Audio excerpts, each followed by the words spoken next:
nosotros, es decir, la Iglesia y su desarrollo en este país, Honduras.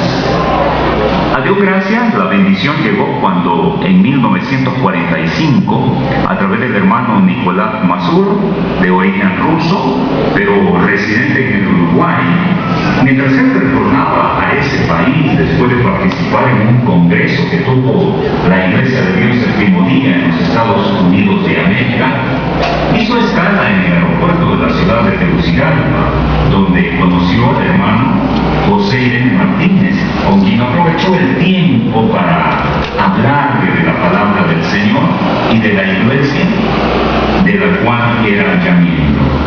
Con ello, Honduras entonces se convirtió en el primer país de Centroamérica donde llegó el mensaje de la Iglesia de Dios séptimo día. Gracias a la siembra de esa semilla dio fruto, ya que el hermano José Irene Martínez hizo suyo ese mensaje y lo compartió con su familia y vecinos, formando así un grupo al que le dio el mismo nombre de la iglesia y logrando que se realizaran los primeros bautismos allá por el año 1949 por parte del ministro Román R. Sáenz de la iglesia en la República de México. Y aunque hubo varios años en que esos hermanos estuvieron desatendidos, el Señor fue propicio con su obra en este país, ya que desde el año 1958 se recibió el apoyo de varios hermanos guatemaltecos, donde se concentraba la mayordomía general de la iglesia y de donde se proyectó el trabajo misionero en los países centroamericanos. De veras que gloria sea a Dios por tan fructífera labor que permanece hasta estos días. Así que Honduras, por su parte, y después del trabajo misionero que ayudaron a desarrollar los hermanos de Guatemala, fue como en los inicios la evangelización se extendió desde la capital a distintas partes del país, iniciando por ello en la zona sur, particularmente en la ciudad de Nangaome Valle, en donde fueron bautizados varios hermanos antes de la década de 1960. Luego se trabajó en la ciudad de El Paraíso, donde varios hermanos desde esos entonces, 1960, ya estaban escuchando el mensaje que la Iglesia de Dios en Guatemala transmitía a través de la radio.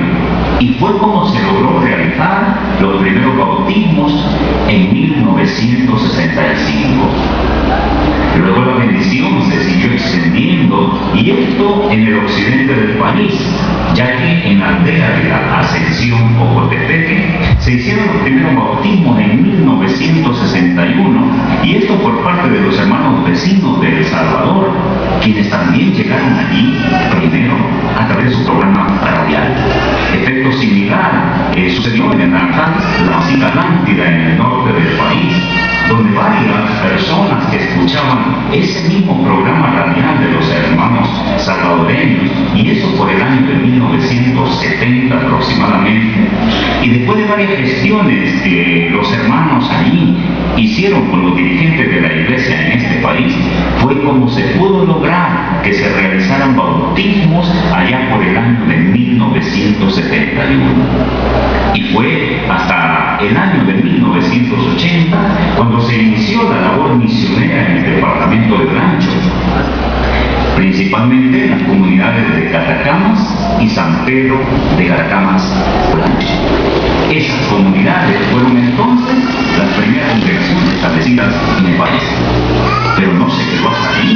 Con la ayuda de los mismos hermanos de Guatemala y de El Salvador hasta la década del 70 aproximadamente, y con el apoyo de hermanos hondureños desde 1978, cuando Honduras se independizó de la mayordomía general, fue que se siguió pregonando la palabra y extendiendo la iglesia en otras comunidades de este país. Por tal bendición, vale la pena entonces mencionar que los primeros hermanos hondureños nombrados como ancianos o ministros a partir de 1975 fueron José Irene Martínez, José Manuel García Larios, Gustavo Adolfo Álvarez Godoy, Hilario Randolfo Rodríguez, Pablo Merlo, Víctor Castro Matamoros, entre otros, quienes en su mayoría trabajaron arduamente en el desarrollo de la misión de la Iglesia en el país, aparte de todos los demás ancianos o ministros que hasta el día de hoy han colaborado local o nacionalmente en el desarrollo de la obra y, por supuesto, tomando en cuenta a la vez el fino trabajo de diáconos y obreros y hermanas que unidos todos a tal propósito, Dios los ha utilizado como instrumentos suyos para seguir predicando el poderoso Evangelio de salvación.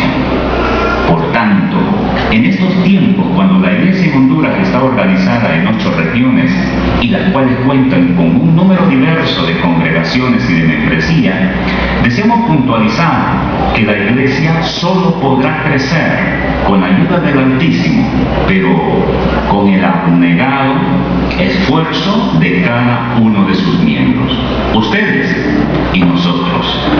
Permítanos entonces presentar algunas estadísticas de los datos que como Consejo Ejecutivo General hemos podido capturar hasta ahora sobre el crecimiento que ha tenido la Iglesia hasta este mes y año 2013.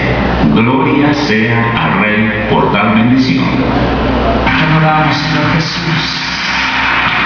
Alza tus manos a Él. Te adoro.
sea con todos.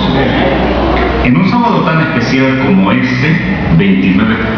Bien, hermanos, no podíamos pasar desapercibidos nuestro país, nuestra iglesia, nuestra Honduras, a algunas imágenes de algunos templos, no todos los templos que están ahí, pero se dio una breve reseña de lo que es la iglesia de Dios en Honduras. No sé si les gustó. ¿Está bien? Bueno, se dio un poco de estadística del crecimiento de nuestra iglesia, pero un poquito, ¿verdad? Algo importante que hasta yo me sorprendí es cómo llegó el Evangelio a Honduras, el personaje, la imagen, Nicolás Mazur, ¿verdad? De origen ruso y 1945. Y el primer miembro, no sé si se acuerdan quién es, José Ireneo Martínez, ya fallecido, ¿verdad? Y esa es la historia de la Iglesia del Dios. Vamos a continuar con otro. El día de hoy se trata de vamos a aplicar entonces el desarrollo de la misión del Congreso Ministerial.